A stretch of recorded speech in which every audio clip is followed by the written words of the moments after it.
सर्वमंगल मांगल्ये शिवे सर्वार्थ साधिके शरण्ये त्र्यंबके गौरी नारायणी नमोस्तुते ब्रह्मरूपे सदानंदे परमानंद स्वरूपिणी दुत्त सिद्धि प्रदे देवी नारायणी नमोस्तुते। जय माता दी दोस्तों, आप सभी का मेरे चैनल में स्वागत है। आज के वीडियो में हम लोग जानेंगे कि नवरात्रि का पावन पर्व चल ही रहा है और नवरात्रि के इस पावन पर्व पर कन्या पूजन क्यों किया जाता है, कन्याओं को उपहार क्यों दिए जाते हैं और इस बार यानी कि 2025 में कन्या पूजन यानी अष्टमी और नवमी तिथि कब है और कब कन्या पूजन की जाएगी। तो चलिए वीडियो को शुरू करते हैं। वीडियो को अंत तक जरूर से देखें। देखिए, नवरात्रि में कन्या पूजन का विशेष महत्व है, खासकर अष्टमी और नवमी तिथि को। इसका धार्मिक, सांस्कृतिक और आध्यात्मिक रूप से गहरा अर्थ होता है। कन्या पूजन सबसे पहले जान लेते हैं कि क्यों किया जाता है। देखिए, देवी के 9 रूपों की पूजा नवरात्र में की जाती है। नवरात्र के 9 दिन देवी दुर्गा के 9 स्वरूपों की पूजा आराधना की जाती है। ये रूप शक्ति, साहस, करुणा, ज्ञान का प्रतीक है। अंतिम दिन कन्याओं को देवी का रूप मानकर उनकी पूजा आराधना की जाती है।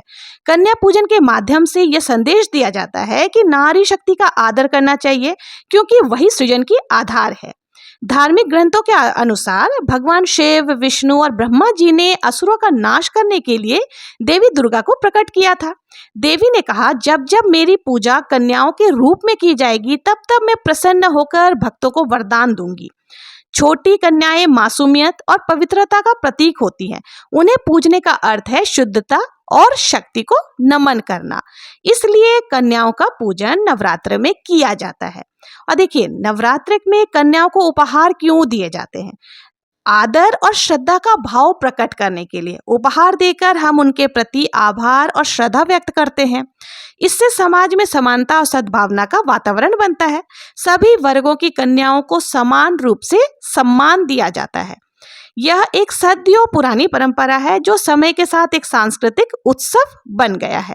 अब चाहे तो देखिए, छोटी से 2 साल से लेकर के 9 साल तक की कन्याओं को आप कन्या पूजन में शामिल कर सकते हैं। इस बार अष्टमी और नवमी को लेकर के लोगों के अंदर बहुत ज़्यादा कन्फ्यूजन है कि अष्टमी की पूजा हमें कब करना है, कन्याओं को कब जिमाना है। तो देखिए, पूरे नवरात्र में प्रत्येक दिन नवदुर्गा की पूजा आराधना करने से भक्तों के सभी कष्ट दूर होते हैं और कन्या पूजन का विशेष महत्व माना गया है। अष्टमी तिथि पर माता महागौरी की पूजा की जाती है, वहीं महानवमी के दिन माँ सिद्धिदात्री की पूजा आराधना का विधान है। नवरात्रि जो है वो 9 देवियों की कृपा प्राप्ति के लिए बहुत ही उत्तम मानी गई है।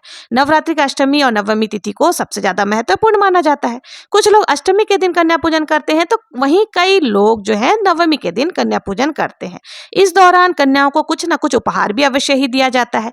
देखिए, ध्यान देने वाली बात यह है कि शास्त्रों के अनुसार कन्या पूजन में 2 से लेकर 10 साल तक की उम्र की कन्याओं को भोजन कराना चाहिए।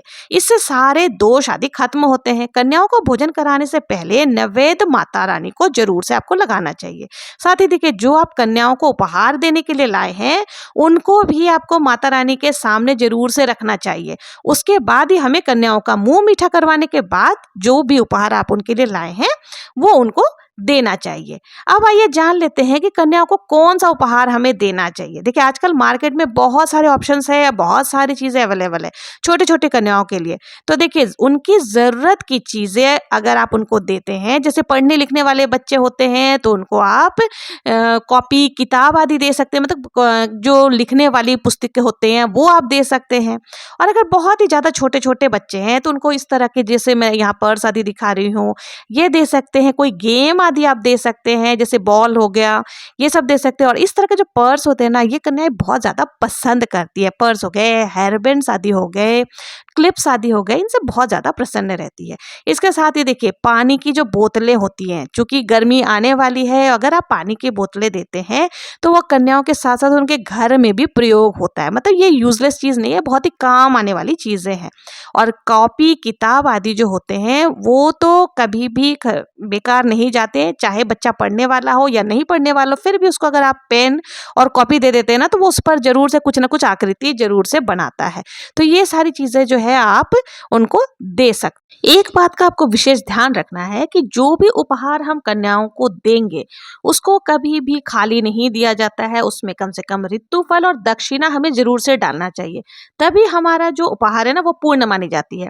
अब ऋतुफल में केला हो गए, सेब हो गए, संतरा हो गए, कुछ भी ऋतुफल आप डाल सकते हैं। साथ ही दक्षिणा चाहे 1 रुपए का सिक्का ही क्यों ना हो, आप जरूर से दक्षिणा डाल करके ही कन्याओं को उपहार दें। इससे माता लक्ष्मी का भी आशीर्वाद आपको प्राप्त होता है। और देखिए, आप जरूरी नहीं है कि आप 50 रुपये, 20 रुपये, 10 रुपये इस टाइप पे दे, आप एक सिक्का भी दे सकते हैं। बस दक्षिणा स्वरूप आप कुछ भी जरूर से दें। देखिए, अगर कोशिश करें लाल चुनरी अगर हो तो लाल चुनरी भी आप दे सकते हैं। तो क्योंकि लाल रंग जो है माता रानी को अत्यंत प्रिय है, और जब हम कन्याओं को लाल रंग की चुनरी उड़ा करके और लाल महावर पैरों में लगा करके उपहार देते हैं ना, तो माता रानी का आशीर्वाद आपको बहुत ही ज्यादा प्राप्त होता है, माता रानी प्रसन्न होती है। तो ये कुछ उपहार है जो कि आप कन्याओं को दे सकते हैं, जो उनके काम आएगा।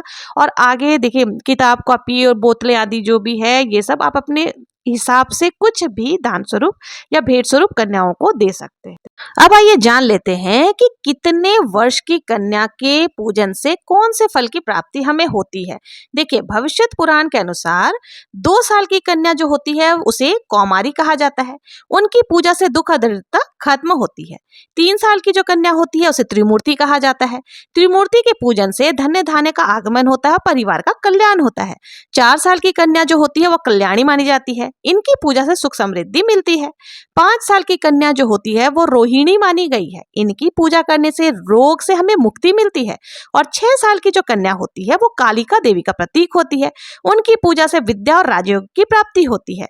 7 साल की कन्या को चंडिका माना जाता है और इनकी पूजा करने से ऐश्वर्य की प्राप्ति होती है। और 8 साल की कन्या को शंभवी माना जाता है। इनकी पूजा से लोकप्रियता की प्राप्ति होती है। 9 साल की कन्या की दुर्गा देवी माना जाता है। इनकी पूजा से शत्रुओं पर विजय और असाध्य कार्य की सिद्धि की प्राप्ति होती है। 10 साल की कन्या सुभद्रा मानी जाती है। सुभद्रा के पूजन से मनोरथें, सभी प्रकार की मनोकामनाएं पूर्ण होती है, सुख समृद्धि की प्राप्ति होती है। तो ये थे कि कितने वर्ष की कन्या का पूजन करने से हमें कौन से फल की प्राप्ति होती है। अब देखिए, कन्या पूजन के साथ ही आपको एक लांगुर की भी पूजा जरूर से करनी चाहिए, क्योंकि लांगुर जो होता है वो भगवान भैरव बाबा के स्वरूप माने जाते हैं।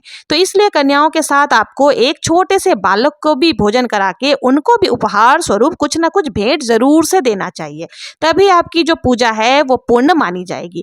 तो कन्या पूजन में लांगुर का भी बहुत ज्यादा महत्व होता है। तो आप कन्या के साथ साथ लांगुर को भी जरूर से भोजन कराएं और यथासंभव दक्षिणा भी हमें जरूर से दे करके ही विदा करना चाहिए। तो ये थे कन्या पूजन हमें क्यों करनी चाहिए। आप लोगों को इस वीडियो के माध्यम से पता चल ही गया होगा कि कन्या पूजन में उपहार क्यों दी जाती है, कन्या पूजन क्यों की जाती है और कौन से वर्ष की कन्या, कितने वर्ष की कन्या का पूजन से हमें कौन से फल की प्राप्ति होती है। अगर आप लोगों को मेरा ये वीडियो जरा भी उपयोगी लगा हो, यूजफुल लगा हो, तो प्लीज मेरे चैनल को अगर सब्सक्राइब नहीं किया तो सब्सक्राइब करें, लाइक करें, ज्यादा से ज्यादा शेयर जरूर से करें। और यदि आप लोगों को जानना है कि कन्या पूजन हम किस प्रकार से करते हैं तो उसका भी वीडियो जल्द ही मेरे चैनल पर आ जाएगा। तो मेरे चैनल पर बने रहे। मिलते हैं नेक्स्ट वीडियो में किसी और पूजा विधि के साथ। तब तक के लिए जय श्री कृष्णा, जय माता दी।